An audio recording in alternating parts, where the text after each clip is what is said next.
Now कल हमने करा था सिंगल यूज़ प्लान, जिसका सिंपल मीनिंग था कि भाई ऐसा प्लान बनाया गया है जो सिंगल यूज़ के लिए, एक बार यूज़ करा देन हम उस प्लान को दोबारा फ्यूचर में यूज़ नहीं करते। नाउ नेक्स्ट, अब जो इसका सेकंड टाइप ऑफ प्लान था वो था स्टैंडिंग प्लान। ये वो प्लान है जो कंपनी में बार बार यूज़ होगा, ठीक है, और ये तब यूज़ होगा जहाँ पर सिचुएशन रोज़ सेम होती है। फिर से बोल रहा हूँ, ये वो प्लान है जो कंपनी में बार बार यूज़ होगा, ठीक है, ये रोज़ रोज़ होने वाली सिचुएशन के लिए यूज़ किया जाता है इस वाले प्लान को। 2 पॉइंट, पहला ये प्लान कंपनी में बार बार यूज़ होगा, दूसरा कहाँ पर यूज़ होगा, किस चीज़ के लिए, ये रोज़ रोज़ होने वाली सिचुएशंस के लिए इस प्लान को बनाया जाता है, वो सिचुएशन जो रिपीटेडली हो रही है। Now point A, standing plan are also known as repeat use plan. Means कि स्टैंडिंग प्लान को हम रिपीट यूज प्लान भी कहते हैं। स्टैंडिंग प्लान को हम रिपीट यूज प्लान भी कहते हैं क्योंकि ये ऐसी सिचुएशन पर फोकस करता है जो ऑर्गेनाइजेशन में बार बार रिपीटेडली होती हैं, ठीक है। These plan focus situation which occur repeatedly, ठीक है। Standing plan are used over again and again. तो स्टैंडिंग प्लान को हम रिपीट यूज प्लान भी कहते हैं। क्यों कहते हैं? क्योंकि ये ऐसी सिचुएशंस पर फोकस करता है, ये वाला प्लान ऐसी सिचुएशन पर फोकस करता है जो ऑर्गेनाइजेशन में रिपीटेडली बार बार होती है। Next, they are made once but retain their value over a period of year. Means ये प्लान मेड वंस, बनाए एक बार, but used for a years. ये प्लान एक बार बना दिया और सालों साल तक इनकी वैल्यू सेम रहेगी। हर बार हमें न्यू प्लान्स बनाने की ज़रूरत नहीं पड़ेगी। एक बार इन प्लान्स को बना दिया, सालों साल तक इनकी वैल्यू सेम, ठीक है। Next, although some revision updates are made in these plans for time to time. Means आपको इसके अंदर रिवीजन एंड अपडेट्स करते रहना पड़ेगा। ऐसा नहीं है कि एक बार बना दिया तो कभी बदलेगा ही नहीं ये plan. So time to time situation के हिसाब से आप थोड़े बहुत अपडेट, बदलाव इसमें कर सकते हो। Next, it is design to ensure that internal operation of an organization run smoothly. Basically बनाया किस चीज़ के लिए गया है? ये स्मूथ इंटरनल ऑपरेशंस के लिए। इसका मेन गोल होता है कि कंपनी के अंदर का काम बिना किसी रुकावट के बिल्कुल स्मूथली चलता रहे, ठीक है। जो कंपनी के इंटरनल जितने भी ऑपरेशंस हैं वो किसी भी रुकावट के बिना स्मूथली चलता रहे ऑर्गेनाइजेशन के अंदर का। Last, enhance efficiency, routine design, decision making. Means enhance efficiency हमारी एफिशिएंसी को बढ़ाता है। जब सबको पहले से ही पता होता है कि क्या करना है तो डिसीजन लेना आसान होता है, सिंपल सी बात है, और काम की एफिशिएंसी भी बढ़ जाती है, ठीक है।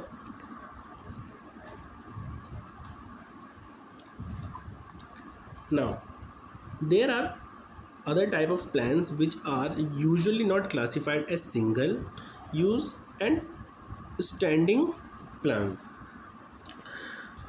बोल रहा है कुछ ऐसे भी प्लान्स होते हैं जो ना ही सिंगल यूज़ होते हैं, ना ही स्टैंडिंग यूज़ के लिए होते हैं।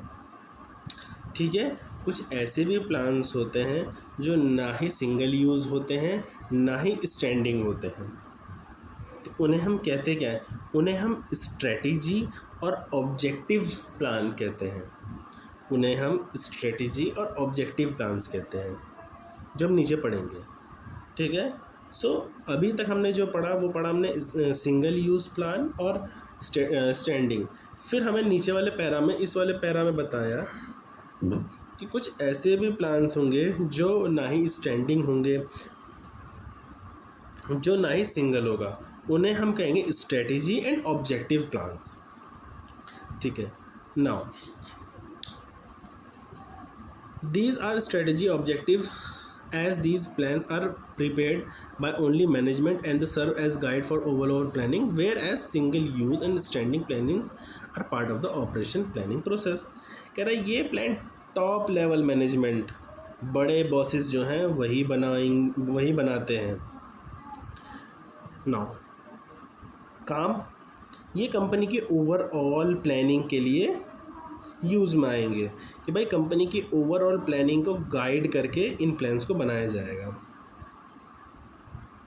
ठीक है, कंपनी की जितनी ओवरऑल प्लानिंग है, पूरी प्लानिंग को एक गाइड करेंगे, गाइड की तरह काम करेंगे ये स्ट्रेटजी और ऑब्जेक्टिव्स। ओवरऑल प्लानिंग जो है उसको एक गाइड की तरह काम करेंगे, जबकि हम स्टैंडिंग प्लान और सिंगल यूज़ प्लान जो है कंपनी के, वो ऑपरेशनल लेवल, ठीक है, ऑपरेशन लेवल्स के लिए यूज़ करे जाते हैं। ध्यान से समझना, जो स्ट्रेटजी और ऑब्जेक्टिव जो है ये कंपनी की ओवरऑल प्लानिंग के लिए एक गाइड के तरह काम करेंगे। स्ट्रेटजी एंड ऑब्जेक्टिव कंपनी की ओवरऑल जितनी कंपनी के अंदर प्लानिंग हो रही है उन सब के लिए एक गाइड की तरह काम करेंगे। बट जो स्टैंडिंग प्लान है, जो सिंगल यूज़ प्लान है, वो कंपनी के ऑपरेशन लेवल, ठीक है, काम के लेवल पर यूज़ में आएंगे। ठीक है, नाउ ये डिफरेंस बिटवीन था। होप कि तुम्हें ऊपर वाला पॉइंट समझ आया हो।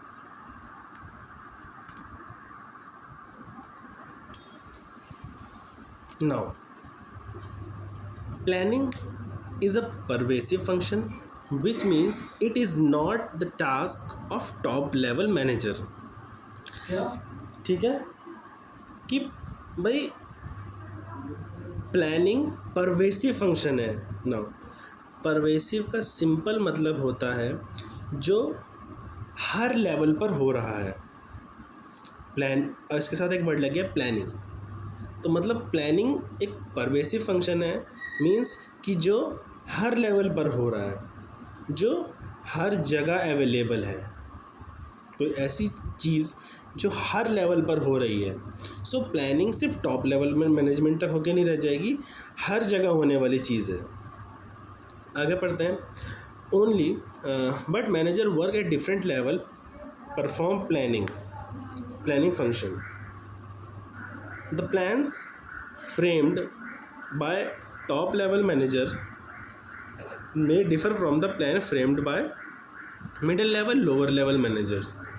now कि सिर्फ बड़े टॉप लेवल वालों का ही ये काम नहीं है, प्लानिंग सिर्फ वाली वर्ड आती है कि सिर्फ ये नहीं कि जो टॉप बॉसेस हैं, टॉप लेवल मैनेजमेंट है, सिर्फ उनका काम नहीं है। कि भाई ऐसा नहीं है कि प्लानिंग सिर्फ कंपनी के top level manager, CEO, MD ही करेंगे। ऐसा तो हम इस बात को हम फैक्ट नहीं मानेंगे प्लानिंग को लेके कि सिर्फ बड़े लेवल का काम है, कि हर लेवल पर ज़रूरी है। भाई प्लानिंग जो है वो हर लेवल पर ज़रूरी है, बिज़नेस के हर एक लेवल पर होना चाहिए, चाहे वो मिडिल लेवल हो। मिडिल लेवल में आ जाते हैं आपके डिपार्टमेंटल मैनेजर्स हों, या लोअर लेवल मैनेजमेंट, चाहे सुपरवाइज़र हो, फॉरमैन्स हो, तो हर मैनेजर को प्लानिंग करनी पड़ती है। नाउ प्लान जो है वो अलग अलग होते हैं, तो ये अलग बात है कि टॉप मैनेजमेंट पूरी कंपनी के लिए बड़े प्लान्स बनाएंगे, और जो लोअर मैनेजमेंट है वो डे टू डे रोज़मर्रा में काम आने वाले छोटे छोटे प्लान्स बनाएंगे। बट थिंग इज़ प्लानिंग करेगा हर कोई। ठीक है, 3 बात हमने पढ़ी। परवेसिव मतलब जो हर जगह हो रहा है, हर लेवल पर हो रहा है, सिर्फ बड़े लेवल वाले नहीं करेंगे, बड़े बॉस ही नहीं करेंगे। सिर्फ प्लानिंग हर लेवल पर ज़रूरी है, चाहे वो मिडिल लेवल डिपार्टमेंट हो, चाहे वो लोअर लेवल मैनेजमेंट हो। ठीक है ना। हाँ, अब आप ये कह सकते हो कि जो टॉप लेवल मैनेजमेंट है वो कंपनी के लिए बड़े बड़े डिसीजंस, बड़े बड़े प्लान्स बनाएंगे, वहीं जो लोअर मैनेजमेंट है वो डे टू डे रोज़मर्रा में काम आने वाले प्लान्स बनाएंगे। थिंग इज़ कि प्लानिंग करेगा हर कोई एक ऑर्गेनाइजेशन के अंदर। ठीक है। Now common types of objectives, ये वाले जो हर कोई करेगा, ये कॉमन टाइप्स रखा गया, मीन्स हर कोई, टॉप, मिडल एंड लोअर। ठीक है, top, middle and lower, top, middle and lower, top, middle and lower, top, middle and lower, top, middle and lower करेगा, top, middle and lower, top, middle and lower, top, middle and lower. तो ये कुछ ऐसे plans हैं जो हर कोई करेगा। Objective, strategy, policy, ठीक है, procedure, method, rules, programme, budget. So ये सारी चीज़ें हैं जो भाई कोई टॉप लेवल मैनेजमेंट पे अपने बड़े लेवल पर करेगा, कोई लोअर लेवल पे, मिडिल लेवल पर, छोटे लेवल पर करेगा, लेकिन करेगा हर कोई। ठीक है ना। अब हम वन बाय वन इनको, इनके मीनिंग और इनके फीचर्स जो हैं वो पढ़ेंगे। नाउ सबसे पहला था हमारा ऑब्जेक्टिव्स। इसके साथ एक ब्रैकेट में लाइन लिखी है, neither single use nor standing plan. तो भाई सिंपल सी एक चीज़ क्या कि सबसे पहले आप याद रखो, ऑब्जेक्टिव ना तो सिंगल यूज़ होता है और ना ही स्टैंडिंग प्लान्स होता है। यह बिल्कुल अलग कैटेगरी में हम इसे रख के चलेंगे। ठीक है। Now the first step of planning is to set up the objectives.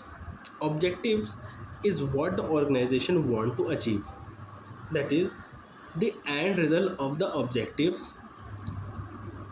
जैसे an organization may have objectives of increasing role by 10% in 6 months. Now planning का फर्स्ट स्टेप, किसी भी काम को शुरू करने से पहले हम गोल सेटअप करते हैं ना भाई, किसी भी काम को शुरू करने से पहले हम गोल को सेटअप करते हैं। बस प्लानिंग का सबसे पहला स्टेप यही है कि ऑब्जेक्टिव सेट करो। एक कॉमन लेमैन की लैंग्वेज में कहूँ, जिस अभी तक मैं बोल रहा हूँ कि भाई किसी भी काम करने से पहले आप गोल को डिसाइड करते हो, गोल को सेट करते हो। बस सेम उसी तरह प्लानिंग में सबसे पहले आप अपने ऑब्जेक्टिव्स को सेट करो।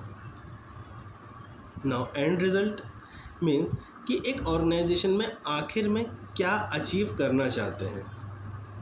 एंड रिज़ल्ट जो हर जगह हम पढ़ रहे हैं, इसका मतलब यही है कि भाई ऑब्जेक्टिव डिसाइड कर लिया, एंड रिज़ल्ट मीन कि भाई एक ऑर्गेनाइजेशन आखिर में क्या अचीव करना चाहता है, वही उसका ऑब्जेक्टिव्स कहलाता है। ठीक है, ये आपकी फाइनल डेस्टिनेशन है। Start with objective. ऑब्जेक्टिव क्या है? एक एंड रिजल्ट है, मीन्स कि ऑर्गेनाइजेशन को आखिरी में क्या अचीव करना है, वही उसका ऑब्जेक्टिव है, ये उसका फाइनल डेस्टिनेशन है। जैसे कोई कंपनी प्लान करके कि हमें 6 महीने में अपनी सेल्स को 10% बढ़ाना है, तो ये उसके ऑब्जेक्टिव है कि 6 महीने बाद मेरा एंड रिजल्ट क्या होना चाहिए कि 10% सेल्स बढ़े। ठीक है, क्या था भाई कि आप सबसे पहले क्या करो, एक गोल सेट करो, ठीक है। प्लानिंग की भाषा में कहें तो ऑब्जेक्टिव सेट करो, ठीक है। और एंड रिजल्ट क्या होना चाहिए कि भाई एक ऑर्गेनाइजेशन का आखिरी में क्या कि भाई उसको उस ऑब्जेक्टिव को अचीव करना है। Start with objectives, end with achieve. Now अब इसके फीचर्स जो हैं वो हम वन बाय वन पढ़ेंगे। Determine what is to be done, objective can be use to be the desired future position. Now determine what is to be done, ये बताता है कि आखिर में करना क्या है, एट द लास्ट हमें करना क्या है। ऑब्जेक्टिव हमें ये बताएगा कि भाई तुझे करना क्या है, ये बिजनेस की आने वाली फ्यूचर पोजीशन को डिसाइड करेगा, ठीक है। ऑब्जेक्टिव्स मीन्स क्या कि भाई ये हमें ये बताएगा कि तुझे करना क्या है, ठीक है। तभी इसने लिखा है determine what is to be done, ये हमें बताएगा कि करना क्या है, ठीक है। ये बिजनेस की आने वाली फ्यूचर पोजीशन को डिसाइड करेगा। Second, objectives are the end which the organization seeks to achieve by its operation. Now ये वो आखिरी पोजीशन है जिसे पाने के लिए कंपनी सारे डिपार्टमेंट दिन रात काम करते हैं, जो हमने ऊपर पढ़ा था अभी, ठीक है। कि भाई ऑब्जेक्टिव्स क्या है, सो ऑब्जेक्टिव वो लास्ट पॉइंट है जिसको पाने के लिए कंपनी के सारे डिपार्टमेंट्स काम करते हैं। एंड रिजल्ट है ये जिसको पाने के लिए कंपनी के डिपार्टमेंट्स काम करते हैं। Next, all activities are guided toward the objectives, means कि कंपनी में जो भी काम या एक्टिविटी होती है वो इस तरह से की जाती हैं कि ऑब्जेक्टिव पूरे हो सकें, ठीक है। भाई आप कंपनी में जो काम कर रहे हो, जो एक्टिविटी कर रहे हो, तो उस काम को, उस एक्टिविटी को इस तरह करो, ऐसे करो कि भाई वो आपके ऑब्जेक्टिव्स पूरे हों। All activities are guided toward the objectives, कि हर ऑब्जेक्टिव्स को, हर एक्टिविटीज़ को, आप हर काम को इस तरह से करो कि आपके ऑब्जेक्टिव्स पूरे हों। Next, D, serve as guide for overall business planning, ठीक है। कि भाई पूरी बिजनेस की जो बाकी सारी प्लानिंग है वो इसी ऑब्जेक्टिव को देखकर बनाओ। जैसे आपका बजट है, स्ट्रेटेजी है, तो आप पूरे बिजनेस में जितनी भी बाकी सारी अदर प्लानिंग कर रहे हो तो वो इन ऑब्जेक्टिव्स को ध्यान में रख के ही बनाना। समझ रहे हो मेरी बात, कि आप पूरे बिजनेस में बाकी जितने भी प्लानिंग्स बना रहे हो, बजट को लेके, स्ट्रेटजीज़ को लेके, तो ये जो ऑब्जेक्टिव्स हमने बनाए ना, इन ऑब्जेक्टिव्स को ध्यान में रख के ही उन प्लान्स को बनाना।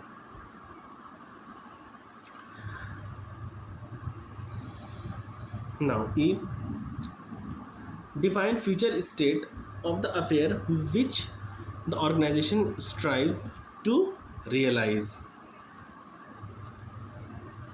Now कि भाई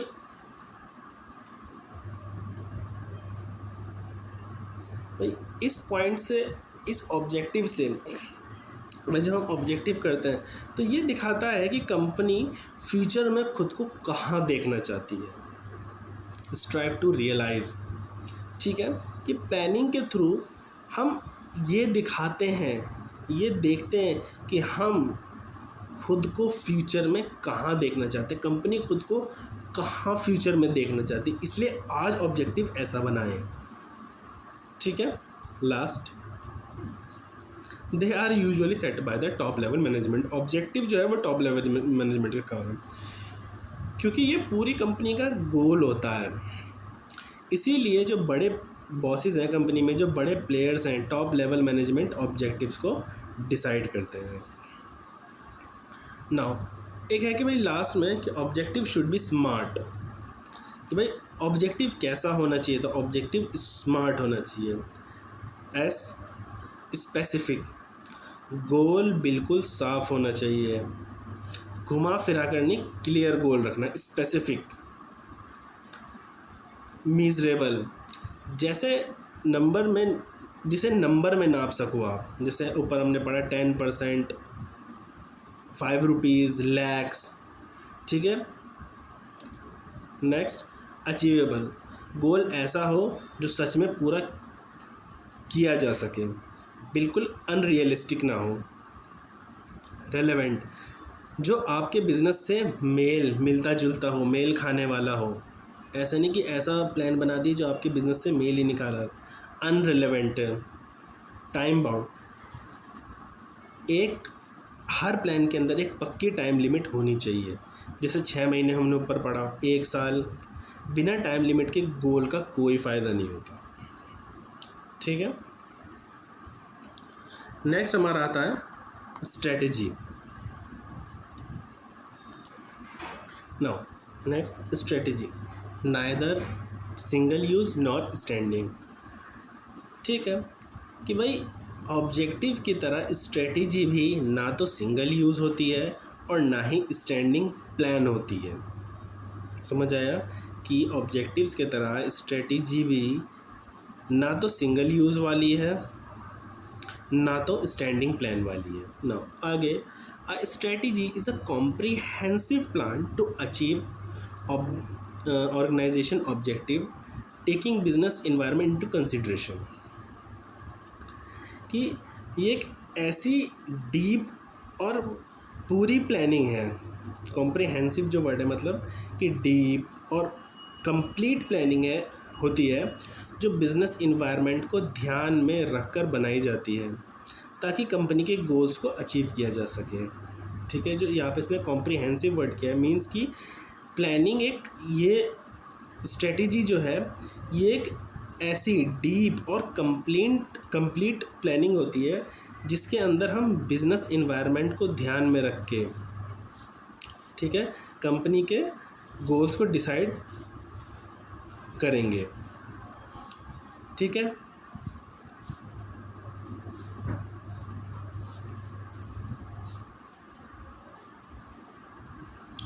नाउ अब इसके अंदर हम फिर आगे 3-4 पॉइंट्स बनाए हुए हैं। Dimension of strategies are, strategies की डायमेंशन क्या क्या होती हैं।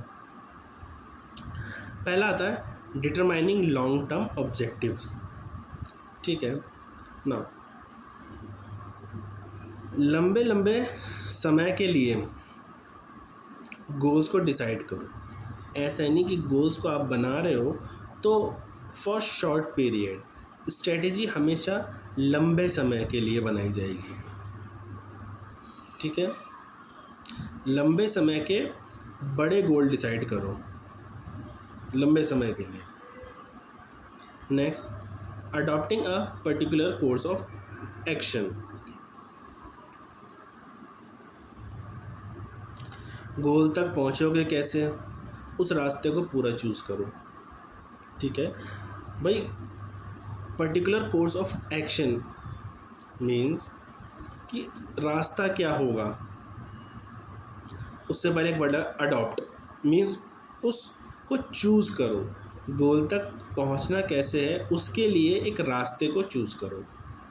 Last, allocation resources for achieving objective, कि भाई काम को पूरा करने के लिए पैसा, लोग, एसेट को लगाओ।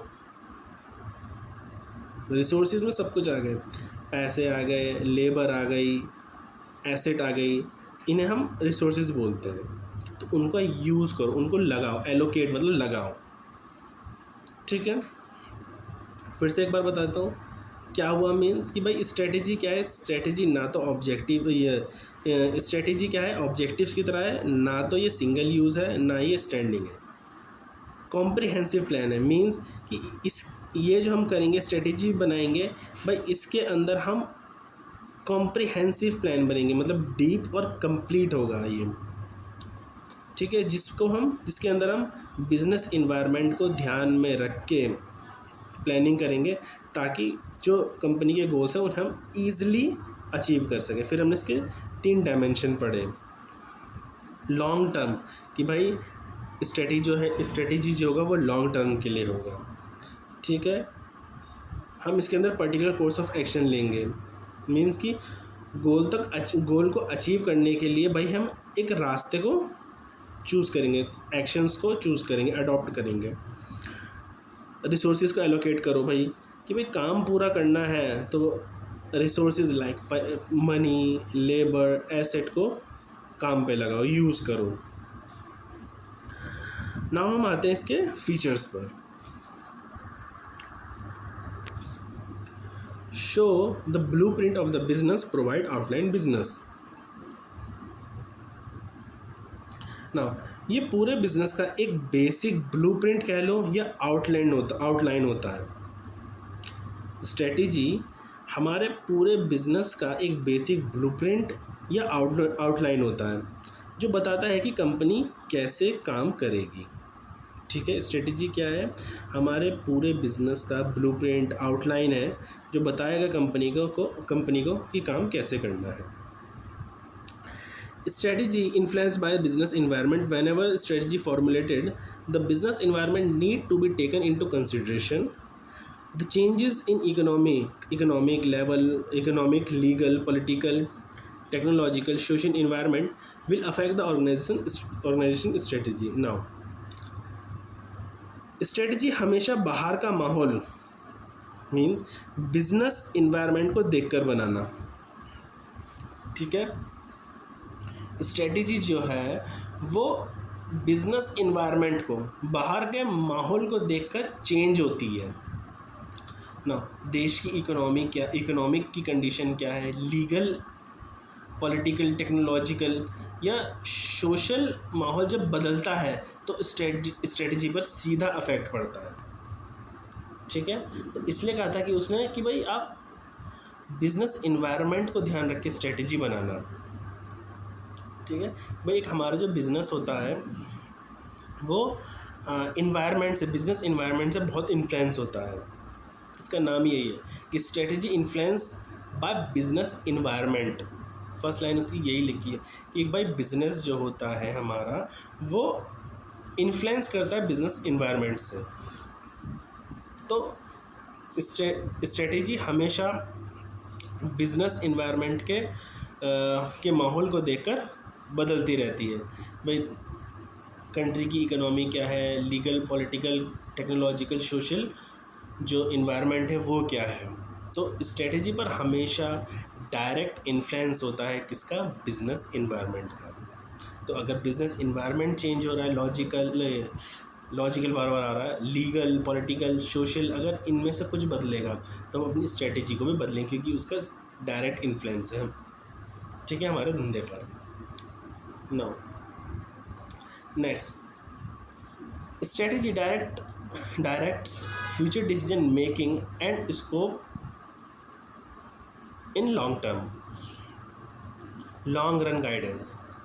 ये लंबे समय के लिए फ्यूचर डिसीजन मेकिंग और बिजनेस के स्कोप को डायरेक्शन देगी, ठीक है। ये लंबे टाइम तक के लिए बिजनेस डिसीजन कह लो या बिजनेस के स्कोप को डायरेक्शन देता रहेगा स्ट्रेटेजी, ठीक है। ये स्ट्रेटेजी की बात हो रही है। वह स्ट्रेटेजी जो है वो लॉन्ग टाइम के लिए, फ्यूचर डिसीजन मेकिंग के लिए, बिजनेस स्कोप के लिए हमेशा डायरेक्शन प्रोवाइड कराता रहेगा strategy. Next, strategy provides the broad counter of an organisation in business. Broad counter ये कंपनी की एक ब्रॉड बाउंड्री या काउंटर सेट कर देती है कि कंपनी किस लिमिट में रहकर अपना काम करेगी। तो स्ट्रेटेजी क्या करती है, कंपनी के लिए एक बड़ी बाउंड्री सेट कर देती है और एक लिमिट सेट कर देती है कि हाँ कंपनी इसके अंदर रह के काम करेगी। कौन? Strategy. Next,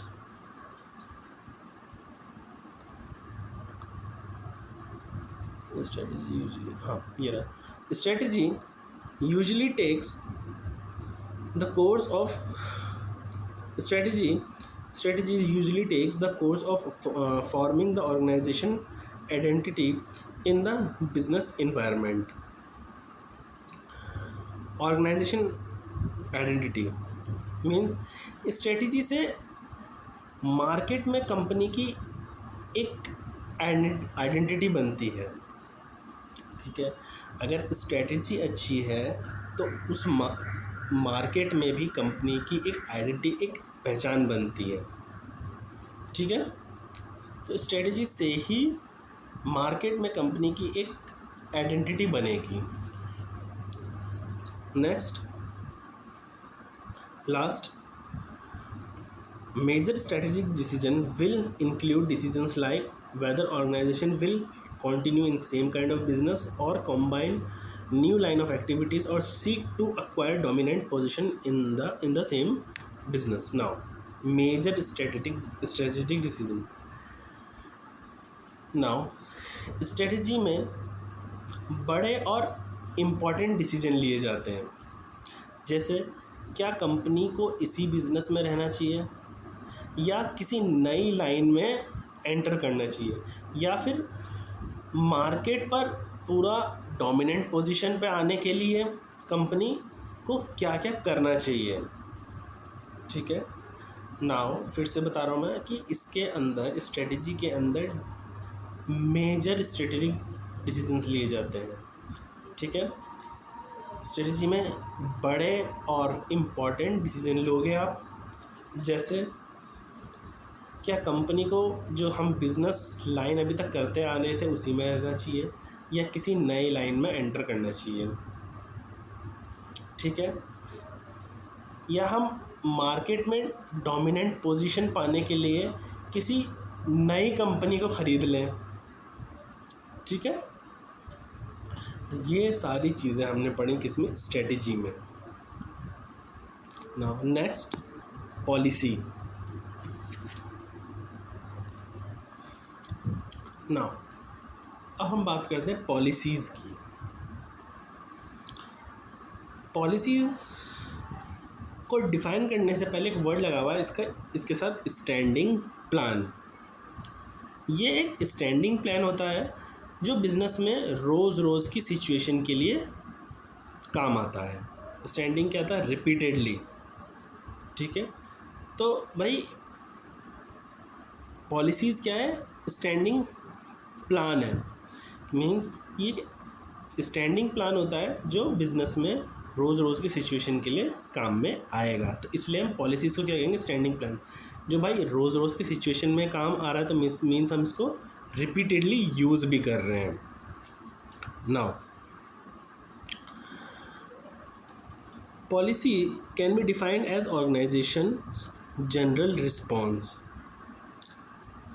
Policy can be defined as organization general response to a particular problem or situation, ठीक है।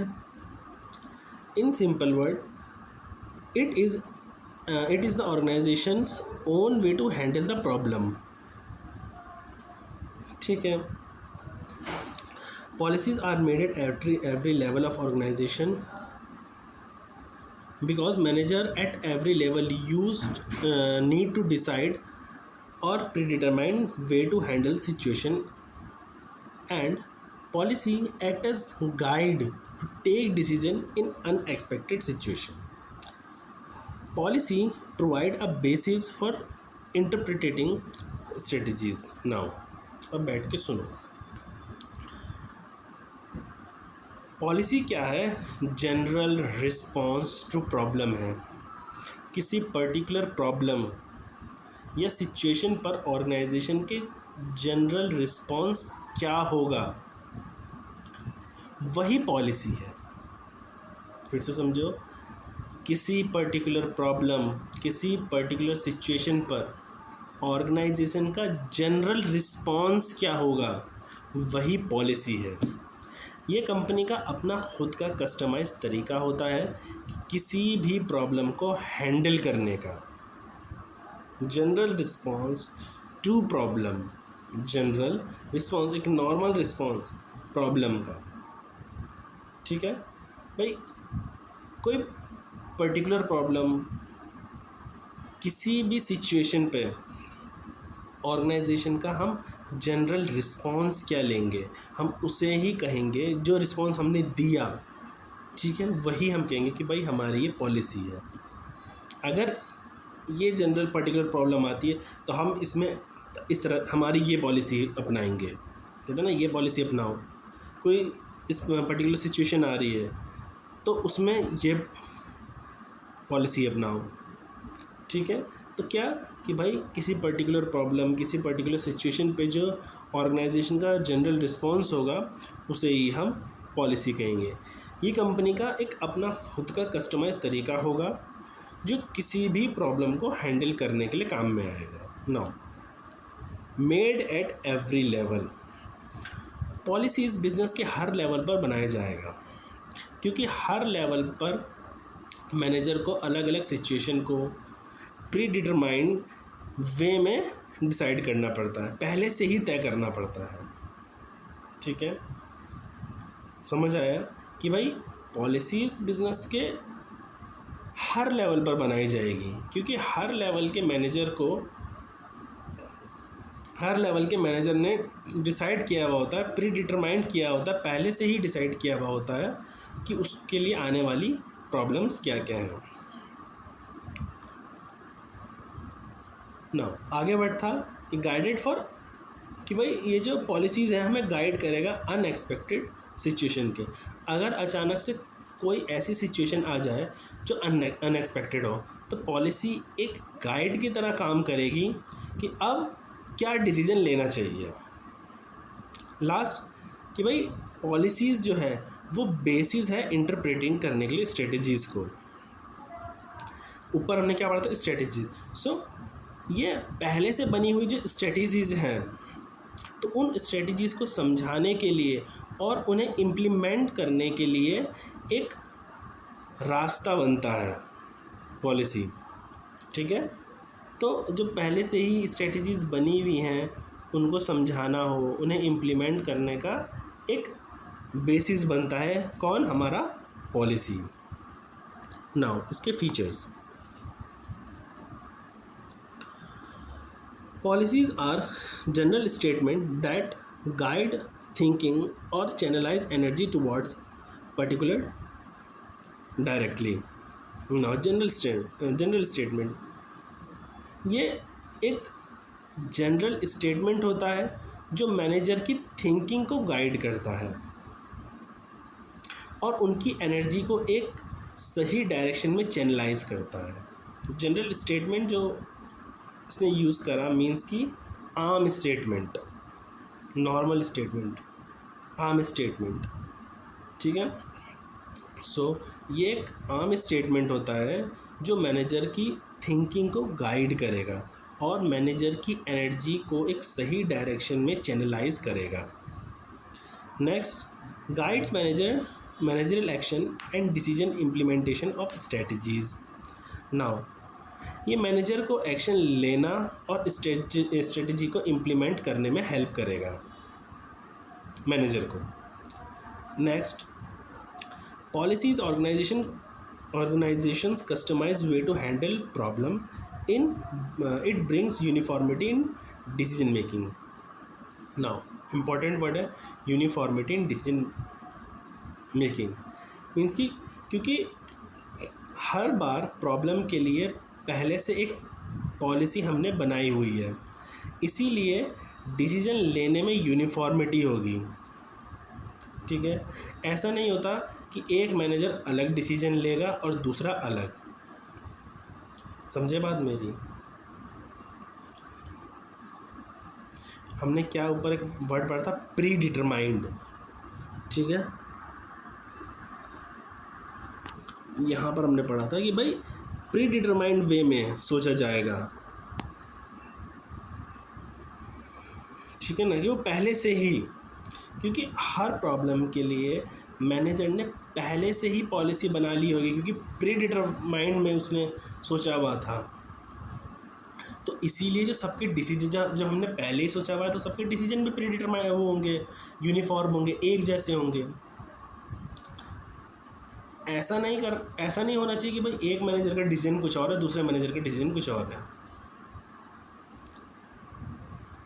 Next the, second last, policies defines broad parameter within which a manager may function. ठीक है, for example the decision taken under a purchase policy would be, should a company makes or buy its requirement, how should vendor be selected for procuring supply, how many supplies should a company make, etc. All these come under purchase policy. Now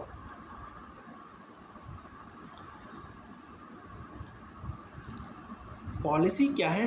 broad parameter है, ये एक broad boundary है, बहुत बड़ा parameter है। ठीक है, ये एक जो पॉलिसी है वो हमारे लिए एक ब्रॉड पैरामीटर सेट कर देती है जिसके अंदर रहकर ही मैनेजर को काम करना पड़ेगा।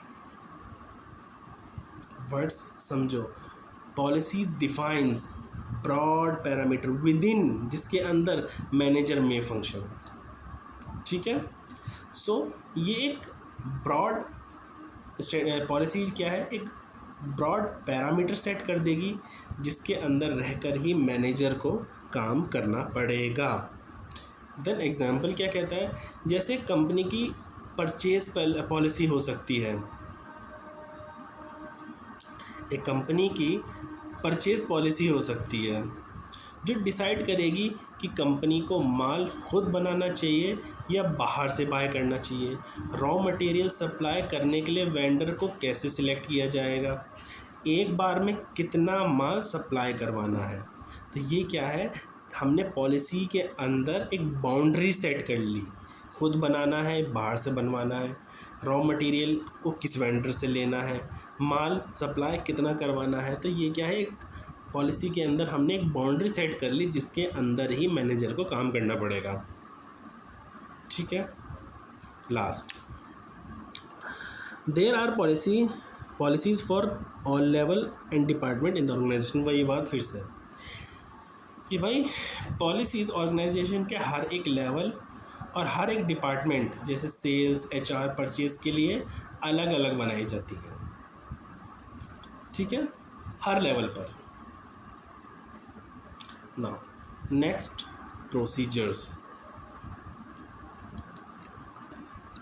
नाउ नेक्स्ट प्रोसीजर, ये क्या है, स्टैंडिंग प्लान्स।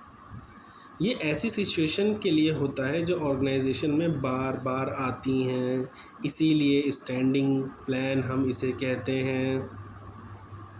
ठीक है, प्रोसीजर क्या है, प्रोसीजर ऐसी सिचुएशन के लिए बनाया जाता है, ऐसी सिचुएशन के लिए होते हैं जो ऑर्गेनाइजेशन में बार बार वो सिचुएशन आती हैं, इसलिए हम स्टैंडिंग प्लान कहते हैं।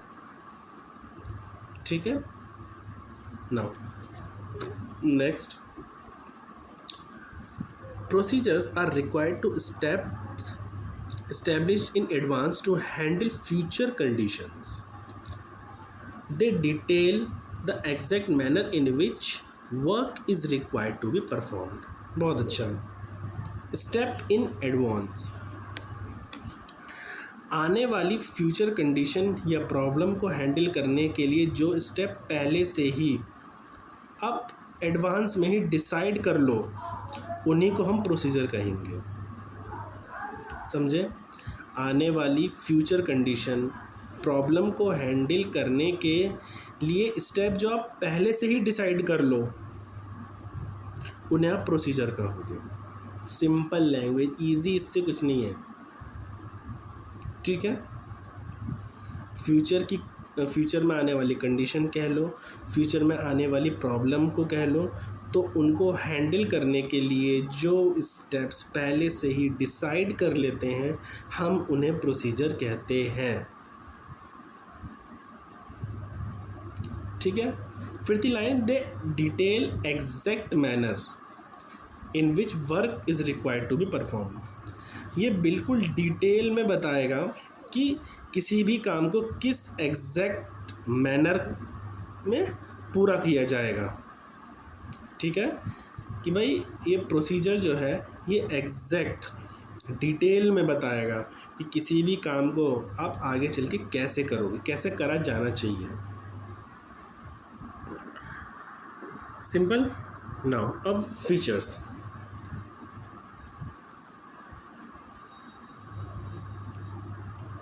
इसके अंदर ऐसा छोटा सा एग्जांपल, अगर एक प्रोसीजर है तो भाई हम प्रोसीजर को ईजिली कहाँ सुनते हैं कि भाई एडमिशन प्रोसीजर। जैसे स्कूल में एडमिशन लेने का एक प्रोसीजर होता है। भाई क्या प्रोसीजर है? रजिस्ट्रेशन फॉर्म भरो, एंट्रेंस टेस्ट दो, डॉक्यूमेंट को वेरीफाई करो, फीस सबमिट करो। आप डायरेक्टली स्टेप 4 पर नहीं जाओगे। कौन सा भाई? फीस सबमिट का। आपको लाइन से ही चलना पड़ेगा। रजिस्ट्रेशन कराओ, एंट्रेंस टेस्ट दो, डॉक्यूमेंट वेरीफाई कराओ एंड फीस सबमिट करो। वही एक वैसे ही होता है प्रोसीजर। ठीक है कि भाई एडवांस में आने वाली कंडीशन, फ्यूचर प्रॉब्लम्स को हैंडल करने के लिए जो भी स्टेप्स होंगे उसे एडवांस में डिसाइड कर लेंगे हम। ऐसे ऐसे ऐसे उस प्रॉब्लम को, कंडीशन को हैंडल करेंगे। और यही प्रोसीजर बिल्कुल डिटेल में बताएगा कि किसी भी काम को एग्जैक्ट मैनर में किस तरह से कंप्लीट किया जाएगा। ठीक है। नाउ अब आते फीचर्स पर।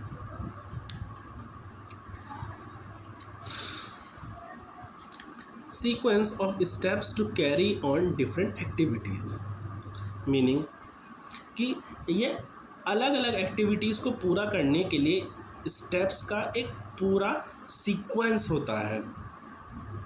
ठीक है।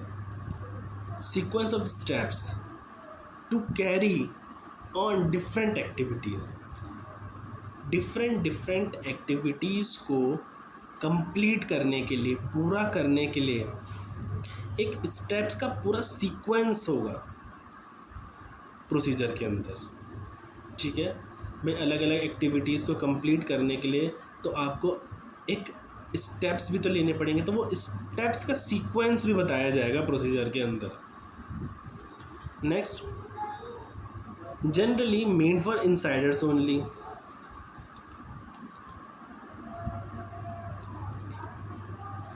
ये ज़्यादातर जो होगा कंपनी के अंदर के लोगों के लिए बनाया जाएगा ताकि उन्हें पता हो कि काम कैसे करना है। इंटरनल, अंदर के लोग मीन्स ऑर्गेनाइजेशन के अंदर काम करने वाले लोग। ठीक है। Next, are mostly in chronological order. ये हमेशा क्रोनोलॉजिकल ऑर्डर में होगा। ठीक है। मीन्स कि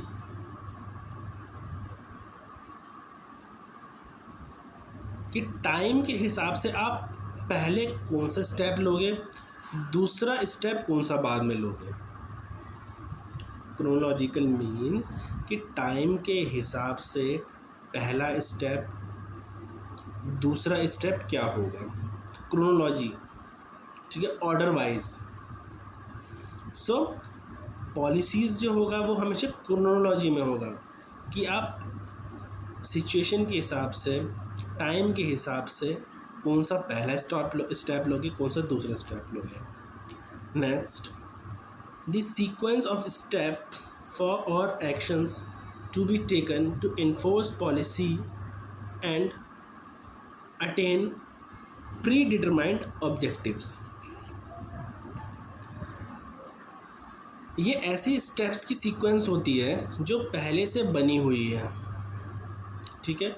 वो पॉलिसी जो ऑलरेडी इन्फोर्स है। ठीक है। ये ऐसी स्टेप्स की सीक्वेंस है जो पहले से बनी हुई पॉलिसी को इन्फोर्स करने और कंपनी के ऑब्जेक्टिव्स को कंप्लीट करने के लिए ली जाती है। समझे आप? पॉलिसी क्या है? स्टेप्स।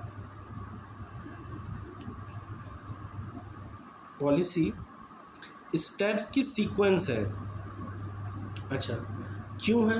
कि भाई जो पहले ही पॉलिसीज़ बनाई हुई हैं, जो पहले से इन्फोर्सेस हुई हुई हैं पॉलिसी, और जो कंपनी के ऑब्जेक्टिव्स हैं उनको कंप्लीट करने के लिए। भाई प्रोसीजर का मतलब ही क्या है? प्रोसीजर का मतलब वही है कि जो पॉलिसी है, जो ऑब्जेक्टिव्स हैं, जो स्ट्रेटजीज़ हैं, उनको स्टेप वाइज पूरा करने के लिए। ठीक है। एंड लास्ट वही एग्जैक्ट वाला, exact manner in which an activity has to be done.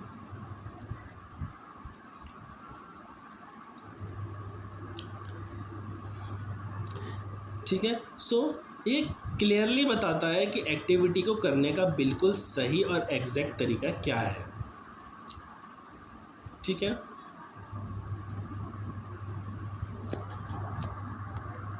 ना एक लास्ट इसमें इंपॉर्टेंट लाइन लिखी है, policy and procedure are interlinked.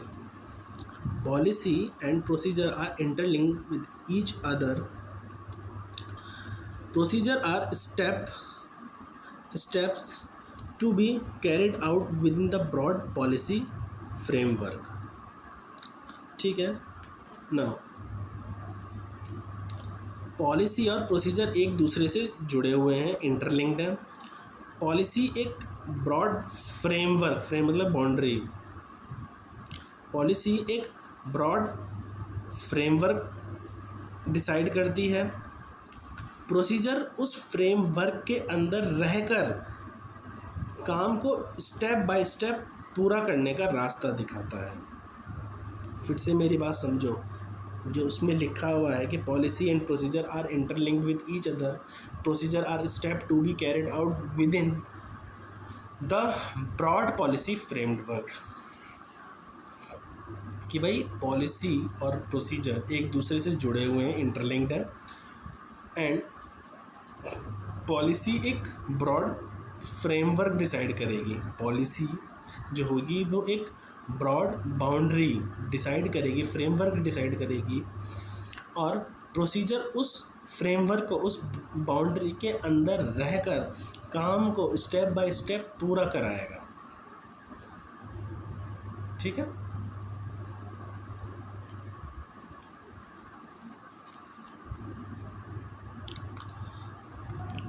Now method को क्या दिखा रहा है ये? Standing plan. क्यों? क्योंकि मेथड क्या है? तरीका है। कि किसी भी चीज़ को करने का तरीका क्या बार बार चेंज हो जाएगा। जस्ट लाइक कोई कंपनी शू बना रही है, एंड जो मेथड है उस स्किन को शूज़ को बनाने का, क्या वो चेंज हो जाएगा? नहीं, वो उसी तरीके को बार बार यूज़ करेंगे, उसी तरीके से उसे यूज़ में लिया जाएगा, बार बार लिया जाएगा, रिपीटेडली यूज़ प्लान को यूज़ करा जाएगा। इसलिए इसे स्टैंडिंग प्लान कहा, क्योंकि एक बार मेथड डिसाइड होने के बाद उसे बार बार उसी तरह किया जाएगा, इसलिए हम इसे स्टैंडिंग प्लान कहते हैं। नाउ अब इसमें वन लाइनर सब है। ठीक है। Methods can be defined as formalized और systemic way of doing job. ठीक है। मीन्स किसी भी जॉब या काम को करने का जो एक फॉर्मल और सिस्टमेटिक तरीका होता है उसे मेथड कहते हैं। मेथड डिफाइंड फॉर्मलाइज और सिस्टमेटिक वे। ठीक है। सो किसी भी जॉब को, किसी भी काम को करने का जो एक फॉर्मलाइज्ड एक सिस्टमेटिक तरीका है उसे हम क्या कहते हैं, क्या डिफाइन करते हैं, किसको डिफाइन करते हैं? मेथड कहते हैं हम उसे। Now the manager decide in advance the common way of doing job so that there is no doubt in mind of the employee what it means. Now manager के काम करने का ये कॉमन तरीका पहले से ही एडवांस में ही डिसाइड कर देते हैं ताकि एम्प्लॉय के दिमाग में कोई शक या डाउट ना रहे। ठीक है, जो मेथड है, ठीक है, तो मेथड के अंदर मैनेजर क्या करता है, मैनेजर काम करने का जो कॉमन मेथड है, कॉमन तरीका, जब भी इस वाले पॉइंट में तरीका बोलूँ मीन्स मेथड, ठीक है, तो मैनेजर क्या करता है, मैनेजर काम करने का जो कॉमन मेथड है, ठीक है, उसको पहले से ही डिसाइड कर लेता है ताकि एम्प्लॉय के दिमाग में किसी तरह का डाउट ना रहे। तो इसलिए कहा है कि manager decide in advance the common way of doing job. ठीक है, तो काम करने का जो कॉमन मेथड है उसको पहले से ही डिसाइड कर देते हैं। ठीक है, so that there is no doubt in the mind of employ, ताकि एम्प्लॉय के माइंड में किसी तरह का डाउट रहे ही ना। See, there can be uniformity in the action of employ. हमने पहले पढ़ा था कि प्रोसीजर में बहुत सारे स्टेप्स होते हैं, ऊपर हमने पढ़ा था कि भाई प्रोसीजर में बहुत सारे स्टेप्स होते हैं, उन सारे स्टेप्स में से किसी एक सिंगल स्टेप को कैसे पूरा करना है ये कौन बताता है, ये मेथड बताता है। देखो कहाँ से इसने कनेक्ट करा।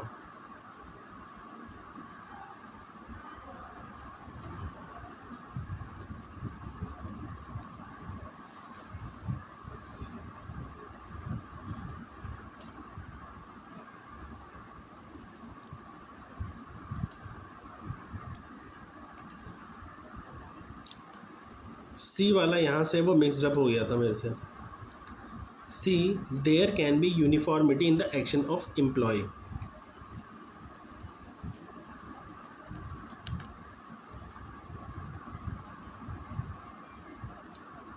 ठीक है,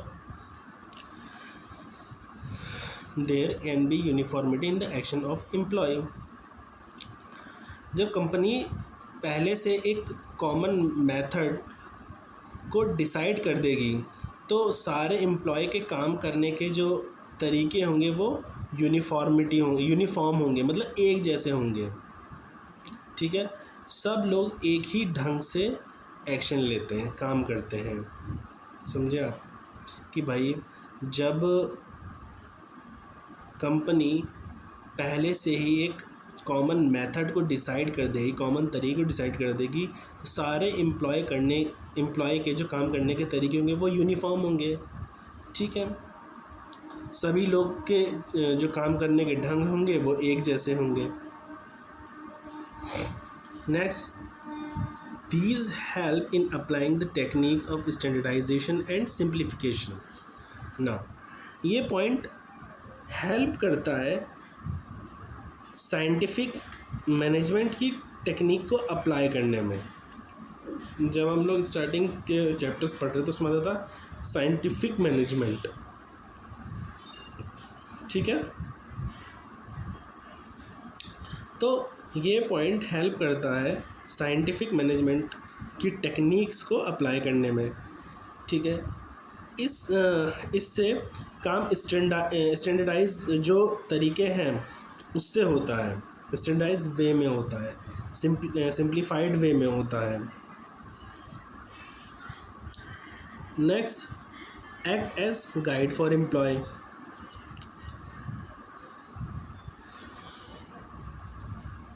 ये प्लान एम्प्लॉय के लिए एक गाइड मैप की तरह काम करेगा। उन्हें बार बार सीनियर से पूछने की नीड नहीं पड़ेगी, ठीक है, कि काम कैसे शुरू करें, क्योंकि मेथड जो है उन्हें यही सिखाता है। ठीक है, बट उन्हें एक गाइड मैप की तरह उनके लिए काम करेगा मेथड। उन्हें हर बार सीनियर से नहीं जाना पड़ेगा कि भाई अब कैसे काम करना है, अब कैसे काम करना है। भाई एक बार मेथड पता चल गया किसी भी चीज़ करने का, जब आपको किसी भी चीज़ को सॉल्व करने का मेथड पता चलता है तो उसको आप बार बार थोड़ी पूछते हो। ठीक है। Next F, method deals with task comprising one step of a procedure, specifies how these steps has to be performed।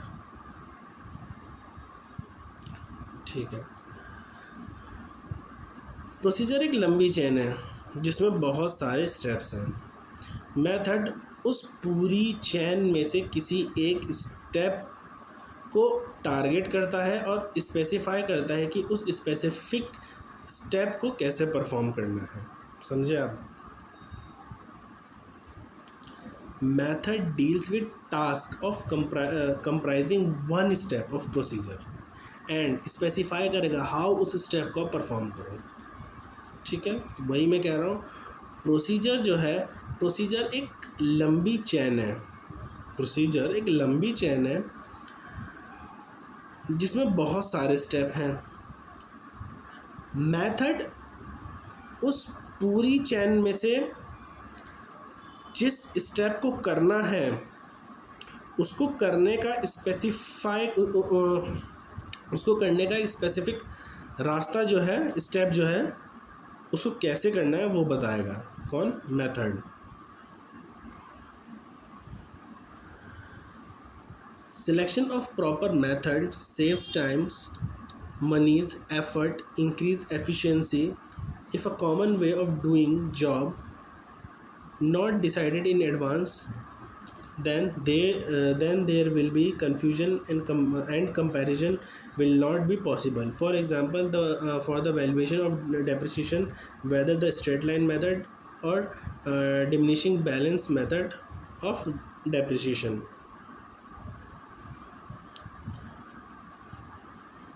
Last, अगर स्टार्टिंग में ही प्रॉपर मेथड सिलेक्ट कर लिया जाए तो इससे कंपनी का टाइम, पैसा, मेहनत तीनों बचेंगे और काम की ओवरऑल एफिशिएंसी बढ़ जाएगी। ठीक है। Now features.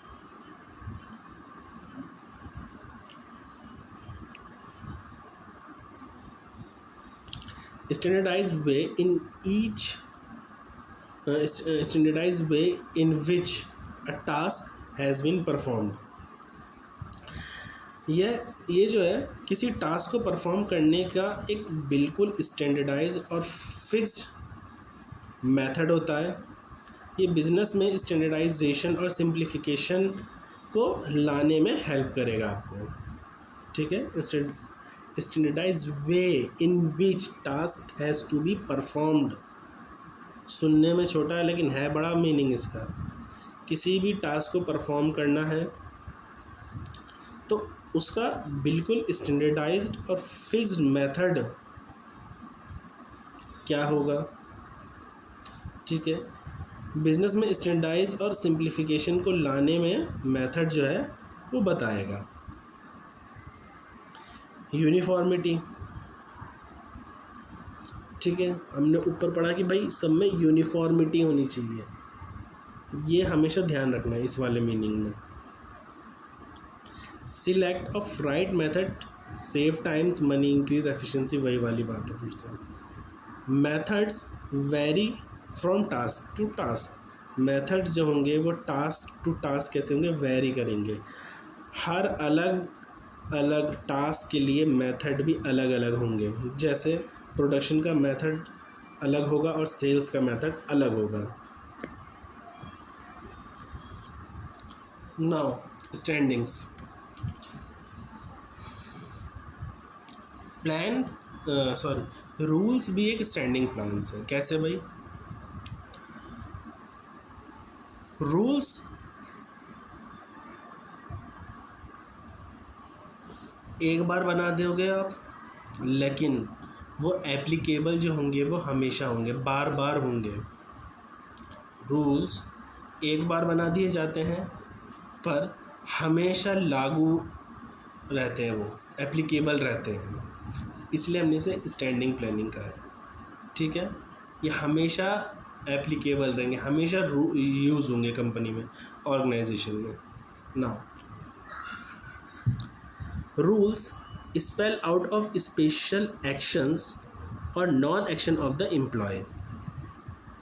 स्पेशल एक्शन और नॉन एक्शन, रूल साफ साफ बताते हैं कि एम्प्लॉय को क्या करना है और क्या नहीं करना है।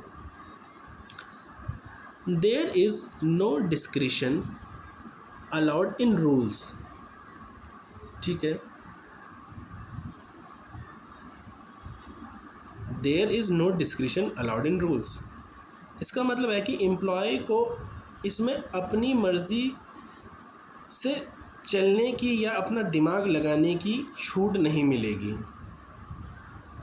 जो रूल्स में लिखा है वो फॉलो करना पड़ेगा, अपना दिमाग एम्प्लॉय तो मत लगाओ। That is they must be followed strictly, ठीक है। And if rules are not follow then strict action can be taken against employee who disobey the rules, ठीक है। रूल्स को स्ट्रिक्टली फॉलो करना पड़ता है। अगर कोई एम्प्लॉय इनको नहीं मानेगा या उसका डिसोबे करता है तो उसके खिलाफ कड़ी कार्रवाई, इन इंग्लिश स्ट्रिक्ट एक्शन, ली जाएगी, ठीक है। Results rules are spelled out to create environment of discipline in organisation. इनका मेन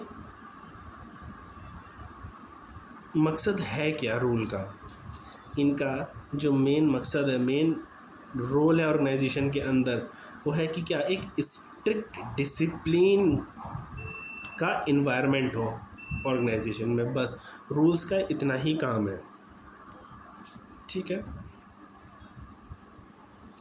ना। हम बात करते हैं फीचर्स के ऊपर इनके, ठीक है ना। First, code of conduct. Code of conduct और general instruction in any organisation, मतलब ये किसी भी ऑर्गेनाइजेशन के जनरल इंस्ट्रक्शन या कोड ऑफ कंडक्ट होते हैं, रूल्स, ठीक है। रूल क्या है, किसी भी ऑर्गेनाइजेशन के जनरल इंस्ट्रक्शन हो, कोड ऑफ कंडक्ट हो, ठीक है, वो क्या है, rules. Next, specify what to do what not to do, क्या करना है क्या नहीं करना, ये कौन बताएगा, रूल बताएगा। Are rigid, stringent, compulsive in nature, do not provide flexibility. ये नेचर में बहुत रिजिड है, स्ट्रिंजेंट है, कंपल्सिव है, ठीक है, इसमें कोई फ्लेक्सिबिलिटी नहीं है, ठीक है। आप ये नहीं कह सकते कहीं पर कि भाई आज नहीं कल करूँगा, ठीक है। जो काम करना है तो करना है, फ्लेक्सिबिलिटी नहीं है रूल्स के अंदर, ठीक है। 8 बजे आना है तो आना है, फ्लेक्सिबिलिटी नहीं है कि नहीं मैं तो 10 बजे आऊँगा। They are usually simple type of plan, simplest type of plan.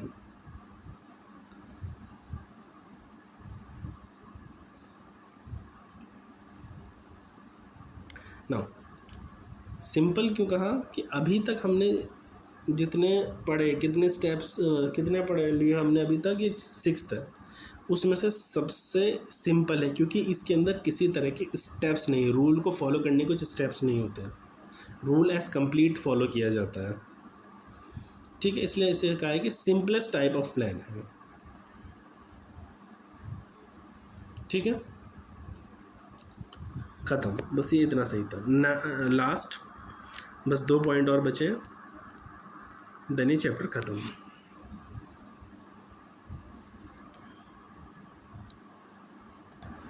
Now अब आप आते हो बजट पर। बजट के साथ एक वर्ड लगाते हैं सिंगल यूज़, ठीक है, सिंगल यूज़। अब बजट सिंगल यूज़ कैसे, कभी न्यूज़ देखते हो तो हर साल बजट आता है, तो क्या जो इंडिपेंडेंस के बाद जब भी हमारा फर्स्ट बजट बना, क्या वो आज तक चल रहा है, वो स्टैंडिंग है? नहीं, हर साल वो बजट ख़त्म हो जाता है, एक नया बजट आता है। वो जो प्लान बना था वो ख़त्म हो जाता है, वो सिचुएशन के हिसाब से वो प्लान बना था उसको ख़त्म कर दिया, डिज़ोल्व कर दिया। सेम बजट का यही कहना है, ठीक है। बजट सिंगल यूज़ प्लान है, इसका मतलब है कि यह एक स्पेसिफिक टाइम पीरियड या एक यूनिक सिचुएशन के लिए बनाया गया था और फिर एक नया बजट हमने बना लिया होगा उसके नेक्स्ट में, हमेशा वही बजट नहीं चल रहा। Now budget is a statement of expected result expressed in numerical terms. Now budget एक ऐसा स्टेटमेंट होता है जो आने वाले ईयर्स, ठीक है, आने वाले टाइम के एक्सपेक्टेड रिजल्ट को एक न्यूमेरिकल टर्म्स में दिखाता है। समझे आप कि बजट क्या है? एक ऐसी स्टेटमेंट है, एक ऐसी स्टेटमेंट होता है जो आने वाले टाइम को, ठीक है, जो अपकमिंग टाइम है, ठीक है, को एक एक्सपेक्टेड रिजल्ट आने वाले टाइम में जो एक्सपेक्टेड रिजल्ट को एक न्यूमेरिकल टर्म्स में दिखाता है। समझे? मेजरेबल आगे क्या कहता है? In the budget the result are measurable most of the time.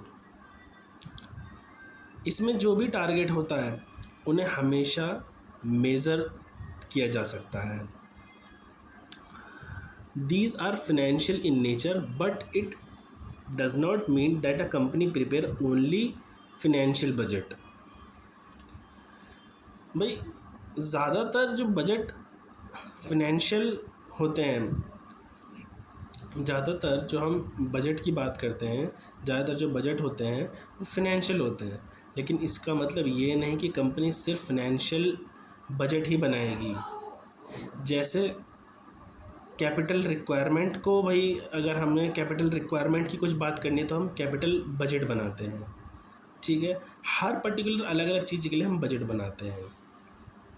समझ आया फिर से कि भाई ज़्यादातर जो बजट होता है, जो कंपनी होती है वो फिनेंशियल बजट बनाती है, ठीक है।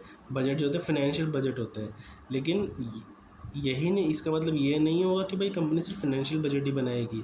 कंपनी अलग अलग बजट्स बनाती है, कैपिटल बजट्स होते हैं, सेल्स बजट्स होते हैं, एडवर्टीज़मेंट बजट्स होते हैं, तो और तरह के भी बजट कंपनी बना सकती है। Along with financial budget, capital budget is prepared to find out expected expenditure. बस वही वाली बात, ठीक है। अब एग्ज़ाम्पल आ गया। For example sales budget, sales in unit lakh per unit 20 rupees, total sale budget 20 lakh, ठीक है। इनके फीचर्स पर आते हैं।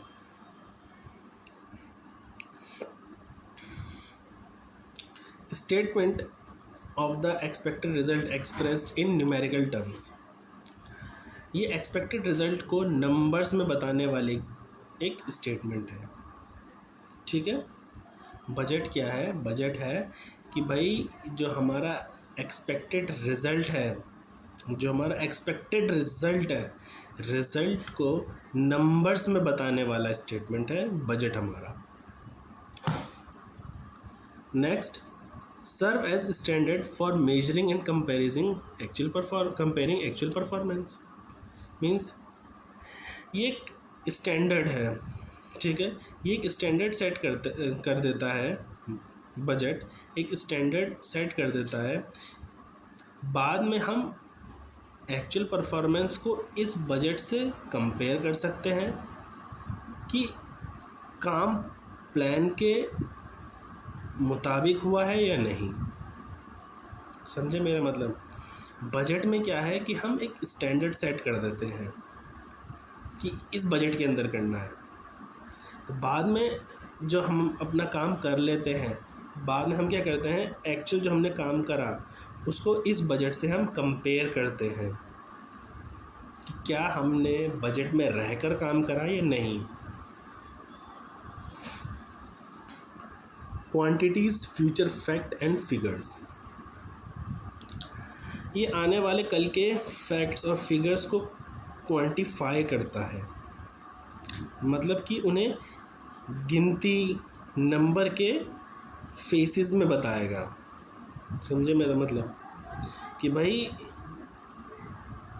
फैक्ट्स और फिगर्स को क्वांटिफाई करता है, नंबर्स में उनको कन्वर्ट करता है। Quantify future facts and figure, future में आने वाले फैक्ट्स फिगर्स को क्वांटिफाई नंबर्स में बताता है बजट। ठीक है। Budget are prepared by the manager at every level, हर लेवल पर बजट बनाया जाएगा हर मैनेजर द्वारा। Last, it is controlling device from which deviation can be taken care of. ठीक है, ये मैनेजमेंट के लिए एक कंट्रोलिंग डिवाइस का काम करेगा। अगर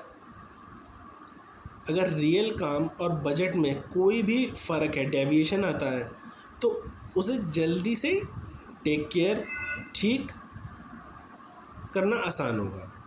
समझ आया। It is a controlling device, आप कंट्रोल कर सकते हो फ्रॉम विच, क्योंकि डेविएशन आया, चेंज आया है, उस can be taken care of, उसको ठीक किया जा सकता है। ठीक है। सो बजट क्या है, मैनेजमेंट के लिए कंट्रोलिंग डिवाइस है, कंट्रोलिंग डिवाइस की तरह काम करेगा। अगर बजट में कोई भी फ़र्क आया, ठीक है, असल काम में, एक्चुअल परफॉर्मेंस में और बजट में किसी भी तरह का डेविएशन डिफरेंस आया, तो उसे जल्दी से टेक केयर ऑफ किया जा सकता है। ख़त्म। लास्ट पॉइंट, हम लास्ट आ चुके हैं बिल्कुल। ठीक है।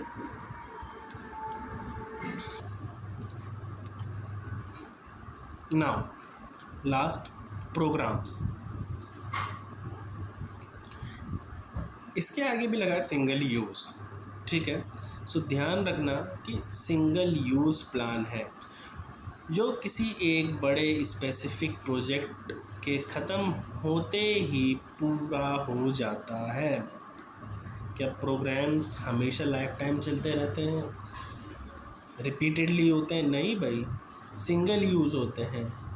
एक बार वो प्रोजेक्ट पूरा हो गया, प्रोग्राम शट डाउन, ख़त्म, उसको दोबारा काम में नहीं लेते। ठीक है। नाउ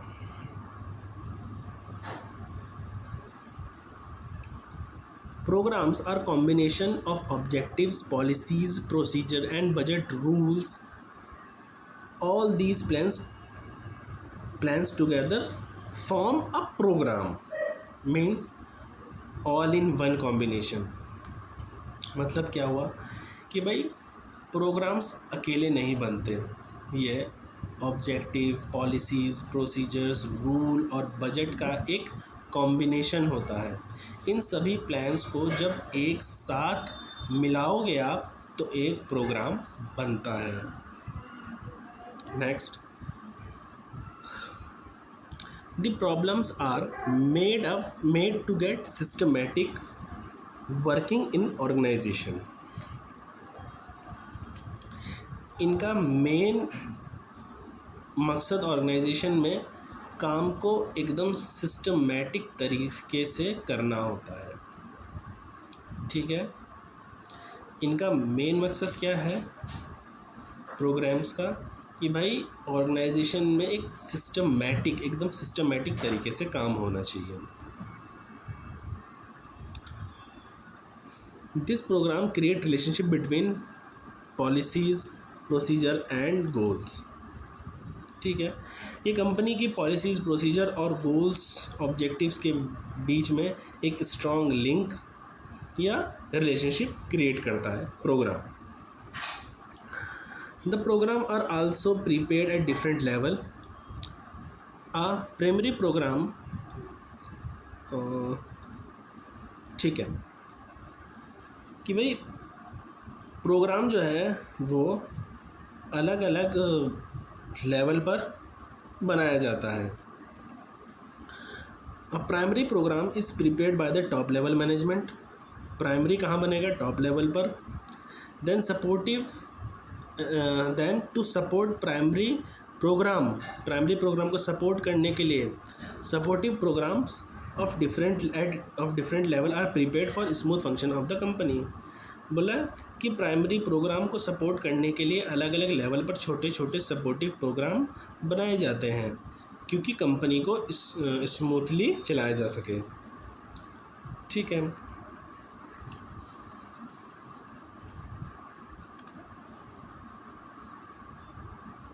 जैसे एग्जांपल क्या है? Constructing of shopping mall, opening of new department.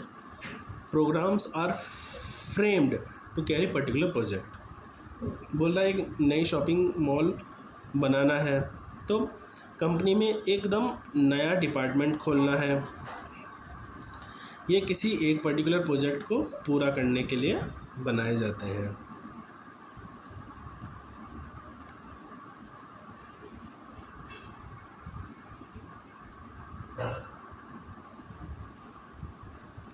Now, features.